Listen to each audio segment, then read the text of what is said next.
రైతులు పండించిన పొద్దుతిరుగుడు ధాన్యాన్ని కొనుగోలు చేయలేని ప్రభుత్వ రైతు వారోత్సవాలు జరపడం సిగ్గుచేటని బీఆర్ఎస్ పార్టీ రాష్ట్ర నాయకులు జంగిడి శ్రీనివాస్ ముదిరాజ్ విమర్శించారు.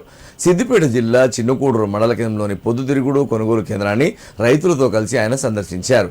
ఈ సందర్భంగా మాట్లాడుతూ గత బీఆర్ఎస్ ప్రభుత్వంలో మాజీ ముఖ్యమంత్రి కేసీఆర్, మాజీ మంత్రి హరీష్ రావు ఎప్పటికప్పుడు అధికారులతో మాట్లాడి రైతు పండించిన ధాన్యాన్ని సకాలంలో కొనుగోలు చేశారని గుర్తు చేశారు.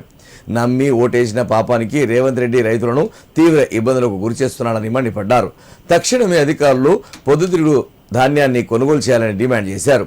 ఈ కార్యక్రమంలో సర్పంచ్ తిరుపతి రెడ్డి, కొత్త శంకర్, రెడ్డి మహేందర్ రెడ్డి, కామిని ఉమేష్ చంద్ర పాల్గొన్నారు.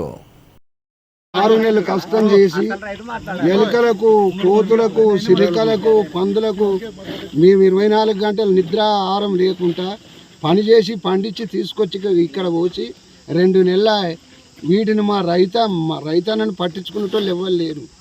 ఎందుకని మీరు ఇంత నిర్లక్ష్యం ఎందుకు చేస్తుండ్రు? ఇక్కడ ఈ ఇత్తులు, సెదలు, సీమలు, పుట్టలు, ఆఖరికి పాములు కూడా వచ్చినాయి. మరి మా పానత్యాగాలు చేస్తారా లేకపోతే మీరు కొంటారా? మీ సంగతి ఏందో పూర్తిగా మాకు చెప్పాలి. మండల కేంద్రంలో పొద్దుడు రైతులు మార్కెట్ దగ్గరనే పడిగాపులు కాస్తున్నాము. గత 25 రోజుల నుంచి పొద్దుడు రోజు కొంటున్నామని చెప్పుకుంటూ ప్రభుత్వము దీన్ని రైతుల మీద ఒక వివక్షలాగా చూపిస్తుంది. అధికారులు సుతా తప్పించుకొని తిరుగుతున్నారు. ఈ పొద్దుడు కొనుగోలు చేయకపోతే ఇది చాలా నష్టం జరుగుతుంది. ఇది కవర్లు ఉన్నాయి, కింద పాలిథిన్ కవర్ ఉంది, పైన పాలిథిన్ కవర్ ఉంది, పొట్టిపోయి దీని వలన చాలా రైతులకు నష్టం జరిగేటువంటి అవకాశం ఉన్నది. ఇటు వర్షాకాలం సీజన్ వచ్చింది, రోన్ వచ్చింది, ఇటు వర్షాలు పడే అవకాశం ఉంది. ఈ రైతులు ఈ పంటలు అమ్ముకొని పెట్టుబడికి మళ్ళీ డబ్బులు సేకరించుకునే అవసరం ఉన్నది.